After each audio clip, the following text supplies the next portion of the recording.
Bonjour à vous. LNH allait prendre une pause au moins d'une journée entre les deux rondes, c'est-à-dire entre la première et la deuxième ronde. Mais il semblerait que non, on a décidé de lancer tout de suite la deuxième ronde, ce qui fait donc que la deuxième ronde est déjà commencée. Je n'avais pas fait encore mes previews. Alors là, on va faire le preview de la série qui va opposer l'Avalanche du Colorado aux Stars de Dallas.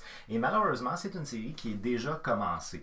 Alors c'est ce qui fait que vous allez pouvoir douter de mon honnêteté au niveau de ma prévision. Le point très positif que j'ai par contre pour ma vidéo, c'est que je n'ai pas de t-shirt d'aucune des deux équipes.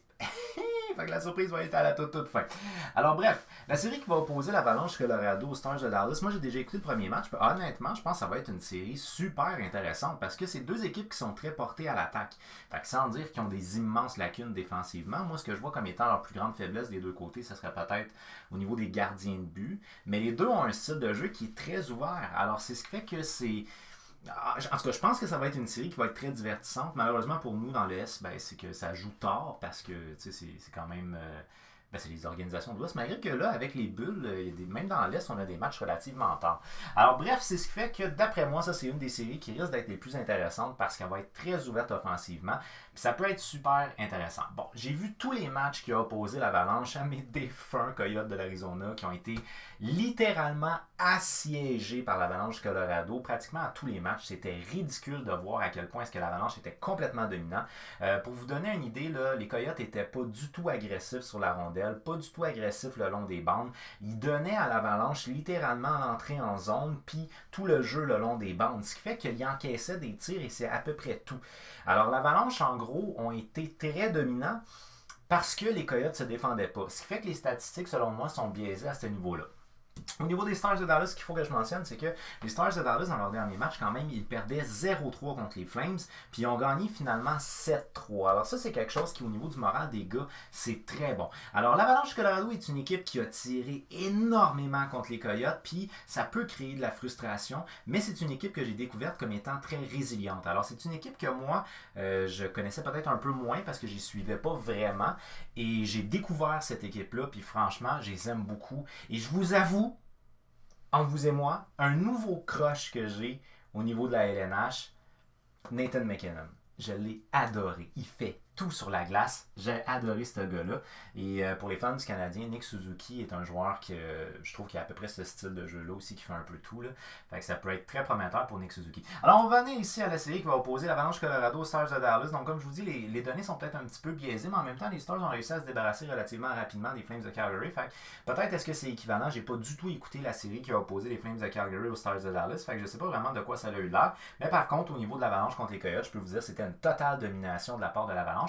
Ce qui fait que l'Avalanche, en tirant beaucoup, moi, ça m'amène à croire que ça pouvait les démoraliser à long terme parce qu'ils tiraient beaucoup et ça ne rentrait pas nécessairement. Alors, c'est ce qui fait que, d'après moi, cette équipe-là, elle est résiliente. Et j'ai confiance en l'Avalanche Colorado comme étant une équipe qui est capable d'affronter à peu près n'importe quelle équipe. Du côté des Stars de Dallas, comme je vous dis, j'ai pas regardé la série qui a opposé aux Flames de Calgary, mais ce que j'ai vu, c'est qu'effectivement, ça a été une équipe qui a été une équipe dominante contre les Flames. Peut-être pas autant que l'Avalanche, mais en même temps, peut-être que les Flames sont plus présentés que les Coyotes s'étaient présentés. Et du côté des Stars de Dallas, j'ai beaucoup aimé les statistiques du dernier match où on était 0-3 et qu'on a gagné 7-3. Ça démontre que c'est une équipe qui a beaucoup de caractère. Et surtout, c'est une équipe aussi qu'on voit des joueurs qui sont des joueurs Klingberg et Scannon, c'est des défenseurs qui sont des défenseurs mobiles, donc c'est des joueurs qui sont très mobiles. C'est des joueurs qui bougent beaucoup. Alors la rondelle, elle bouge continuellement. Mais c'est à peu près le même genre de style de jeu qu'on va avoir du côté de l'Avalanche Colorado. Fait que c'est ce qui fait que c'est deux puissances intéressantes qui vont s'affronter. L'Avalanche Colorado, depuis le début, là j'inclus là-dedans le tournoi à la ronde et la série qui les a opposés aux Coyotes de l'Arizona. Ça va être la même chose pour les Stars de Dallas. Ça inclut le tournoi à la ronde et la série contre les Flames. Donc l'Avalanche Colorado, depuis le début de cette reprise de hockey-là, donc depuis le début des séries éliminatoires / tournoi à la ronde, c'est 9 matchs, 6 victoires, 2 défaites, une moyenne de buts marqués de 3,78, une moyenne de buts encaissés de 2. C'est biaisé. C'est biaisé parce que la série contre les Coyotes a été ridicule. Mais quand même, 3,78, une moyenne de 2 par match, ce qui est très bon. Avantage numérique à 29,7. Au niveau de l'avantage numérique, l'Avalanche est numéro 1 au travers de la Ligue depuis la reprise des hostilités dans la LNH. Le désavantage numérique à 88,9, c'est le premier désavantage numérique toujours actif depuis la reprise. Moyenne de tir par match à 36,6, c'est les meilleurs depuis la reprise. Et une moyenne de tir encaissée de 24,8. Alors, tu sais, 36,6 tirs en moyenne, 24,8, on est clairement beaucoup plus dominant. Là, mais comme je vous dis, ça n'avait aucun sens. Là. Je pense qu'il y a une game qui a fait face à une affaire comme une soixantaine de tirs ou une cinquantaine de tirs, le Darcy Camper. Fait. Enfin bref, les Stars de Dallas, eux autres, depuis la reprise, c'est 10 matchs, 6 victoires, 4 défaites, une moyenne de buts marqués de 3 par opposition à 3,78, légère supériorité à l'Avalanche, une moyenne de buts encaissés de 3, donc comparativement à 2, légère supériorité encore là au niveau de l'Avalanche, un avantage numérique à 18,8, 29,7, supériorité à l'Avalanche, 77,4 en désavantage versus 88,9, supériorité à l'Avalanche, moyenne de tir par match à 33,7 versus 36,6, encore là, supériorité à l'Avalanche, et tir encaissé 31,1 versus 24,8. Donc, tout est à l'avantage de l'Avalanche du Colorado à ce niveau-là. Par contre, ce que je sais pas, c'est de quoi avait l'air l'adversaire qui était les Flames de Calgary. Fait que c'est ce qui fait que je ne vais pas nécessairement donner un avantage très notable à l'Avalanche du Colorado, parce que si l'Avalanche a affronté un adversaire qui était beaucoup plus faible ou moins motivé, je devrais dire, ben à ce moment-là, les Stars sont non négligeables là, au niveau de leurs stats, parce que c'est quand même des... Avoir marqué 3 buts en moyenne, avoir encaissé 3 buts en moyenne, c'est dur, là, mais avoir marqué 3 buts en moyenne, je pense que c'est très bon. À 18,80, on n'est quand même pas tellement loin de ce qui est bon en termes d'avantage numérique. On va dire, mettons, 20%, le 20, 21, 22, c'est bon en avantage numérique. 77,4, c'est décevant. On va tourner aux alentours de 80 d'habitude. Fait je dirais que c'est une équipe qui est non négligeable. Le meilleur pointeur du côté de l'Avalanche du Colorado, c'est Nathan MacKinnon. En 9 matchs, il a 6 buts, 10 passes pour 16 points. Nazem Kadri, l'ancienne peste des Maple Leafs de Toronto, il a très bien fait honnêtement depuis le début des séries éliminatoires, mais en fait depuis le début de ce tournoi à la ronde /série. En 9 matchs, il a 6 buts, 6 passes, 12 points. Mikko Rantanen est le troisième meilleur pointeur en 9 matchs, 3 buts, 8 passes, 11 points. Gabriel Landeskog, 9 matchs, 1 but, 9 passes, 10 points. Et Andrei Bararokovski, 9 matchs, 3 buts, 5 passes, 8 points. On remarque que les meilleurs sont parmi les meilleurs. Et ça, c'est quelque chose que j'adore. J'adore voir ça. On va voir à peu près le même genre de choses. Ah ben non, même pas. Ah ben non, même pas. OK. Je suis un petit peu déçu. On ne voit pas nécessairement les meilleurs du côté des Stars de Dallas parce que Tyler Seguin n'est pas là. Enfin bref, donc les meilleurs sont les meilleurs et ça, je pense que c'est quelque chose qui est super important dans une organisation. C'est les meilleurs qui t'amènent loin en séries éliminatoires, tandis que les gars de 3e, 4e trio, c'est eux autres qui comptent des buts qui vont avoir une grosse influence. Carl McCurd est le meilleur défenseur de l'Avalanche du Colorado. En 9 matchs, il a 2 buts, 5 passes, 7 points, plus 10. C'est le meilleur de l'organisation en termes de différentiel, plus moins. Carl McCurd, là, ce que je dois vous dire, c'est que là, je l'ai vu quand même beaucoup jouer, puis honnêtement, c'est un défenseur qui est intelligent. C'est un défenseur qui, oui, se porte beaucoup à l'attaque, mais il est capable aussi, même s'il est en retard sur le jeu, sa vitesse, il permet de revenir. Il est capable de jouer physique et il est capable de jouer intelligemment. Fait que franchement, Carl McCurd est un défenseur que j'ai énormément apprécié dans la série contre les Coyotes. Du côté des Stars de Dallas, le meilleur pointeur, c'est Miro Heiskanen. En 10 matchs, il a 3 buts, 10 passes pour 13 points.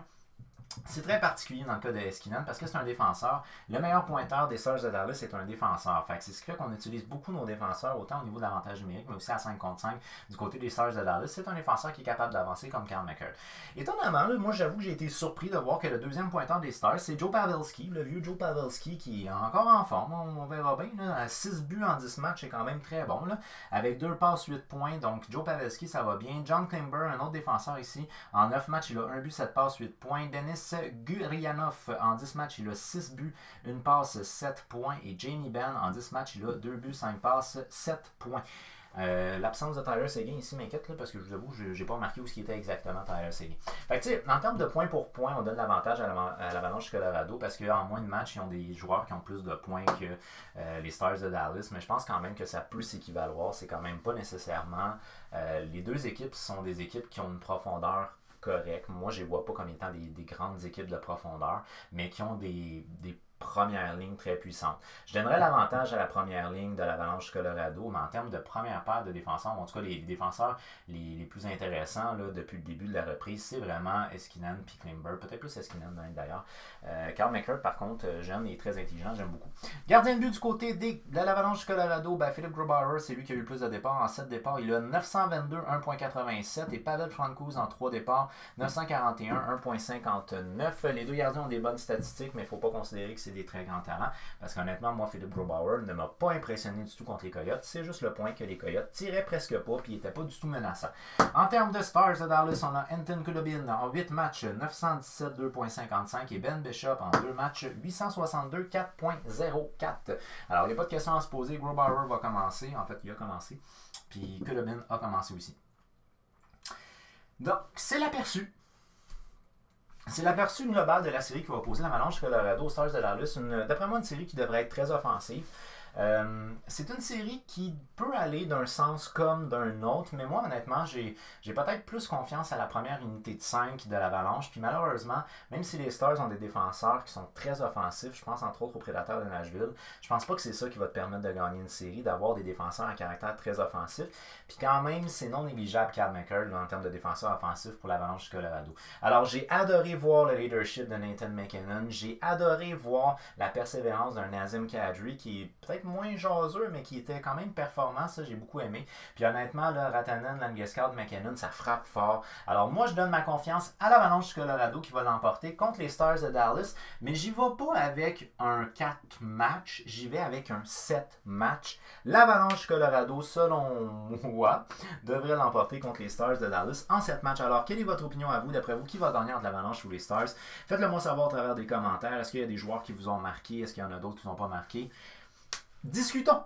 Allez! Alors sur ça, je vous dis un très très gros merci d'avoir regardé ma vidéo. On like si on like, on la partage pour qu'on jase avec plus de monde. Puis sinon, ben, je vous donne rendez-vous sur ma prochaine vidéo. Activez la petite cloche là, question de savoir ça va être quand ma prochaine vidéo parce qu'il y a d'autres previews qui s'en viennent. Merci beaucoup d'avoir pris le temps de m'écouter. Ça me touche toujours beaucoup et on se voit très prochainement. Ok, bye bye!